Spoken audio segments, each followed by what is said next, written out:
আসসালামু আলাইকুম প্রিয় শিক্ষার্থীরা, এডুকেশন সেন্টার 24 আওয়ার্স চ্যানেলে স্বাগতম। আজকে আমরা 2024 সালের নবম শ্রেণীর গণিত বইয়ের নবম অধ্যায় বিস্তার পরিমাপ 235 পৃষ্ঠার অনুশীলনীর 10 নং প্রশ্নের সমাধান নিয়ে আলোচনা করব। নিয়মিত ভিডিও পেতে আমার চ্যানেলটি সাবস্ক্রাইব করুন এবং বেল আইকনটি অন করে রাখুন।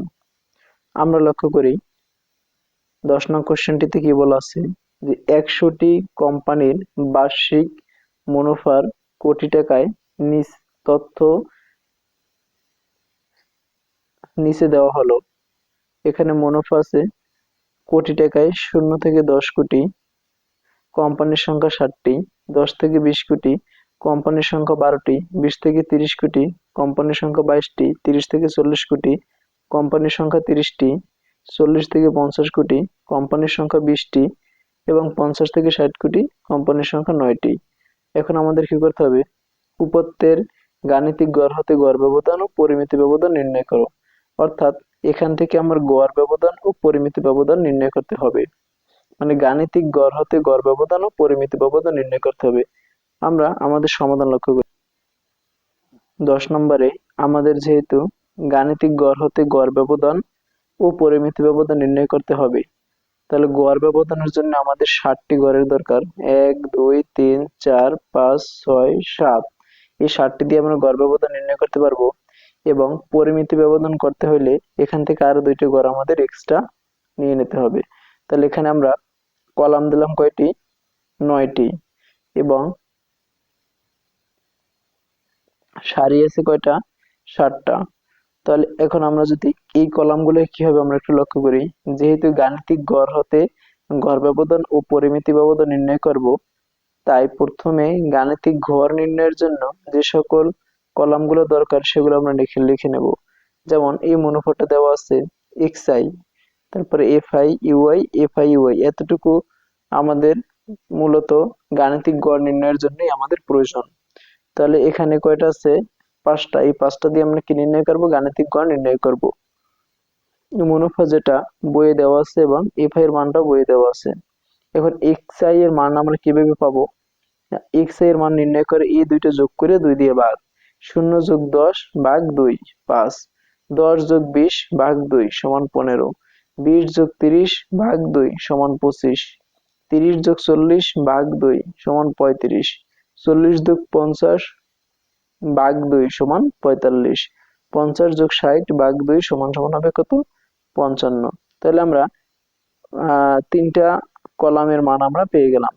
এবার আমরা লক্ষ্য করি চতুর্থ কলাম ইউআই। এর মানটা আমরা 0 বসাবো। কোন ঘরে বসাইছি? সাধারণত এটা যে কোনো ঘরে বসাইলেই হবে। অর্থাৎ এই ঘরে 0 বসাইলে অঙ্ক হবে, উপরের ঘরে 0 বসাইলে অঙ্ক হবে। তবে আমরা সাধারণত যেখানে বসাই যে মাঝামাঝি, যে যার মান একটু বড়, মাঝামাঝি এবং গণসংখ্যার দিক থেকে যার মান একটু বড়, তাহলে মাঝামাঝি পর্যায়ে 30 এবং 22 আছে। এখানে যেহেতু 30 বড়, তাই 30 এর ঘরে আমরা 0 দিয়ে দিলাম। একটা বিষয় খেয়াল করতে হবে, যে ঘরে আমরা 0 দেব ঠিক ওই ঘরের xi হবে a এর মান। এবং এই 0 থেকে উপরের ঘরগুলো হবে -1 -2 -3 -4, এভাবে চলতে থাকবে। এবং নিচের ঘরগুলো হবে 1 2 3 4 5, এভাবে চলতে থাকবে। পরবর্তীটা আমরা লক্ষ্য করি fi ui, অর্থাৎ এই যে আমরা ui এর সাথে fi টা গুণ করব। -3 সাথে 21, -12 দুগুণে 24, -22 একে 22, 0 × 30 সমান 0, 20 একে 20, 9 দুগুণে 18। এর পরবর্তীতে আমাদের যেটা দরকার, এখন আমাদের গড় নির্ণয় করা দরকার। গড় নির্ণয় করা আমাদের দরকার। তো আমরা প্রথমে গড় নির্ণয় করে নেব। কিভাবে আমরা গড় নির্ণয় করব সেটা যদি আমরা লক্ষ্য করি,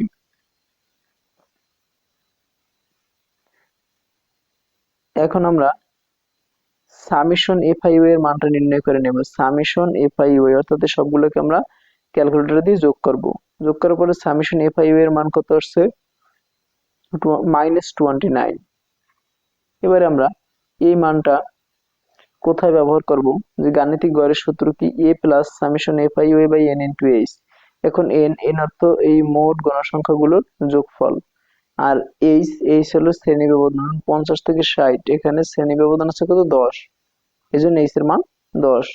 এখন আমরা যদি গাণিতিক গড় নির্ণয় করি যে a plus summation FIUA by n into H, এর মান বসাইলাম 35, FIU এর মান আমরা বসাইলাম -29, নিচে 100 এবং এইচ এর মান আছে কত?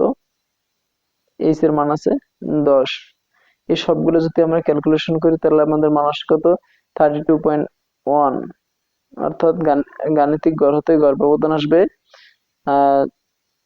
সরি এখানে এই আমরা গাণিতিক গড় আমরা কত পেলাম? 32.1। তাহলে এখানে আমরা গড়ের মান আমরা পেয়ে গেছি। এখন এই গড়ের মানটা ব্যবহার করে বাকিটুকু আমরা কমপ্লিট করব। গড় পেলাম 32.1।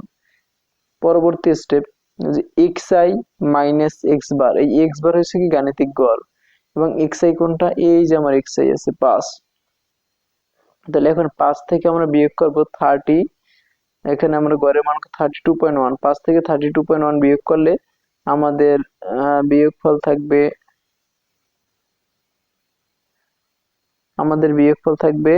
-27.1।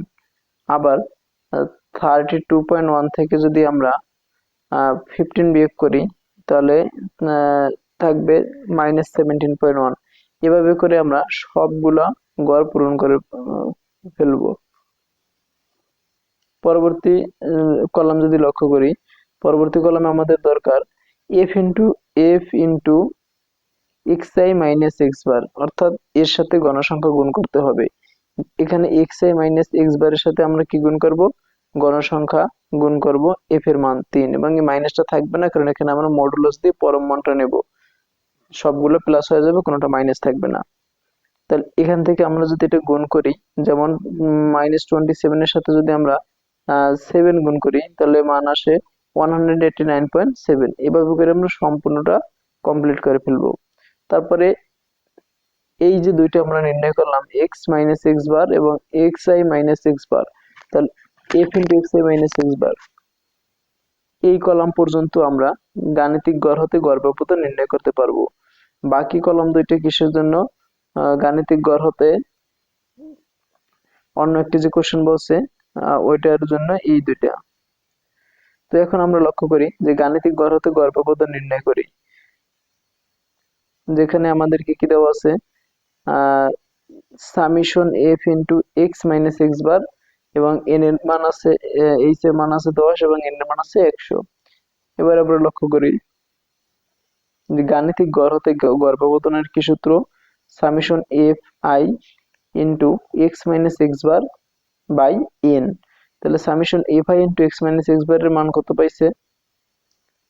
Summation f i into x minus x বারের মান আমরা পাইলাম 1102.2 এবং n এর মান এখানে 100 আছে, n এর মান আমরা বসাই দিলাম। তাহলে আমাদের মান আসে কত? 11.022। তারপরে আমরা এটা লক্ষ্য করি,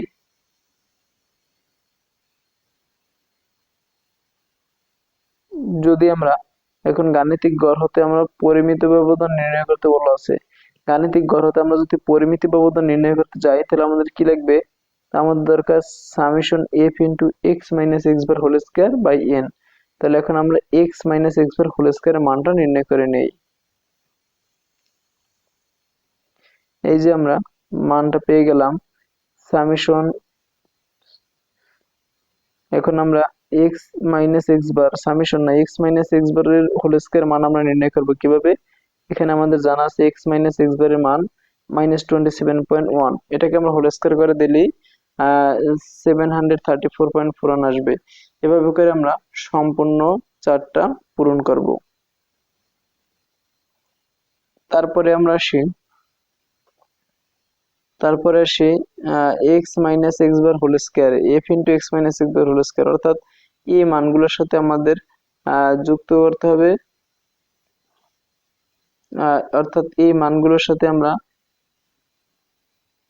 f এর মানটা আমরা গুণ করে দেব। যেমন 7, এই মানটার সাথে যদি আমরা 7 গুণ করি 734.41, এটার সাথে আমরা 7 গুণ করলে আমাদের f into x minus x bar whole স্কয়ারটা মান এসে যাবে। অর্থাৎ এখন এই প্রত্যেকটা মানের সাথে আমরা f এর মানটা গুণ করে দেব। তাহলে আমরা কি এর মান পাবো? f ইন্টু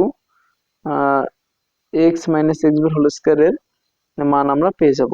তারপরে এখন সবগুলোকে যদি আমরা যোগ করি তাহলে যোগফল দ্বারা summation F into X minus X bar whole স্কয়ারের মান আমাদের আসে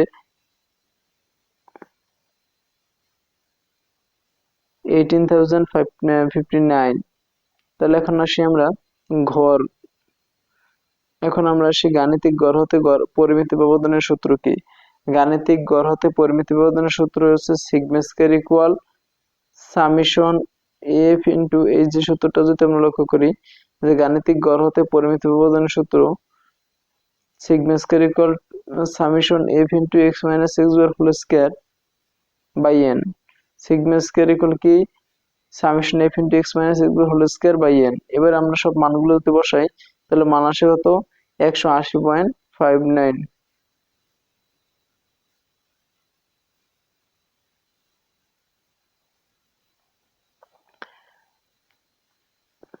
তাহলে আমরা গাণিতিক গড় হতে আহ পরিমিতি ব্যবধান পেয়ে গেলাম এবং গাণিতিক গড় হতে গড় ব্যবধান আমরা পেয়ে গেলাম। সম্পূর্ণ ভিডিওটি দেখার জন্য ধন্যবাদ। অবশ্যই আমার চ্যানেলটি সাবস্ক্রাইব করবেন এবং বেল আইকনটা অন করে রাখবেন।